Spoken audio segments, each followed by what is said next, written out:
All right, President Biden's looking to lay the blame for his border crisis at Republicans' feet. And sadly, rhinos in the Senate are more than happy to help him do it. But is it working? Well, we sent Raymond Arroyo to the scene where the NYPD officers were attacked by vicious migrants to ask real Americans about who they think is responsible for this migrant mess.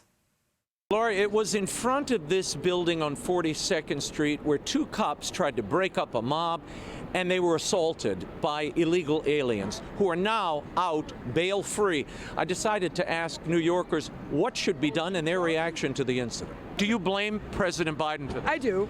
I do. Because the wall was being built. Then it got stopped. Honestly, I think we have to protect the border more. We need to know who's here, and I'm a diehard Democrat, and I'm saying that. Your thoughts on who's to blame for this migrant crisis we're seeing in the city? The government. You know why the government is to blame? Because they let them in. And the only way they can get in is through the government. Who do you blame specifically? Joe Biden. Why? I blame Joe Biden because Donald Trump didn't let no migrants in. President Biden. Why?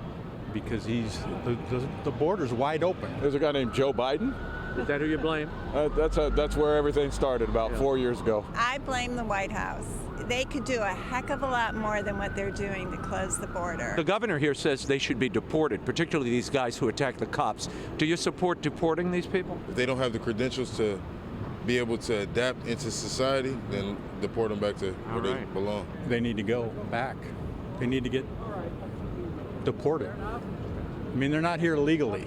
We've got to deport them. We got to get rid of them, but I don't know how to do it once they get in here. So we got a mess, don't we? Deported, or stop allowing them to come to our city and bringing that they garbage over here. We don't need that. We already got our own system going on.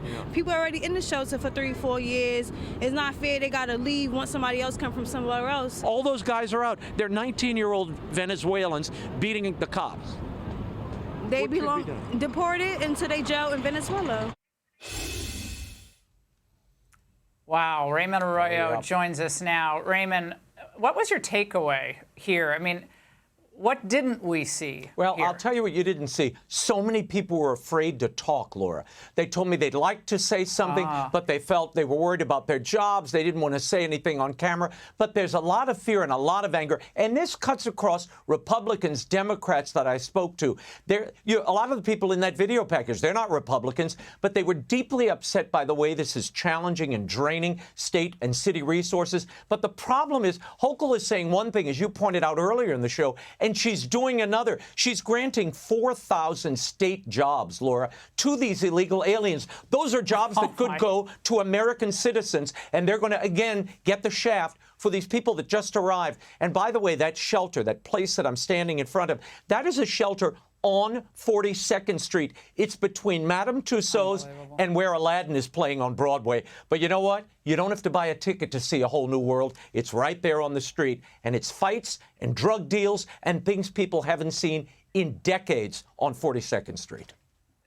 Now, Raymond, you and I have talked about this off camera, but other than the crime, which is terrible, and all that comes along with it, the drugs and all the things that Donald Trump warned about in 2015, he was totally right about it. Also trash, which one of your interviewees referenced. They're bringing their trash. She actually meant physical trash. And you hear that from New Yorkers. I see it all over Northern Virginia, Maryland, D.C.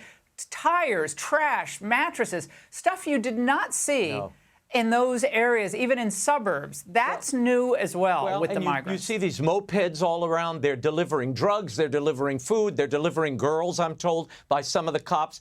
And this is all courtesy of the American taxpayer who are housing these people. And in fact, New York State is incentivizing this by now giving them jobs and shelter. So that's the welcome mat, no matter what Hochul is saying today about deporting these folks. But New Yorkers are of one mind on this, regardless of party. Raymond, I think this issue is one of those issues, obviously the economy important, but this issue, as you said, cuts across lines of ethnicity, parties, background, age. People know that this is wrong, and they're pissed. And I hate that word, but they're pissed off. Your community's falling apart. Yeah. Raymond, excellent work. Thank you so much. Hey, Sean Hannity here. Hey, click here to subscribe to Fox News YouTube page and catch our hottest interviews and most compelling analysis. You will not get it anywhere else.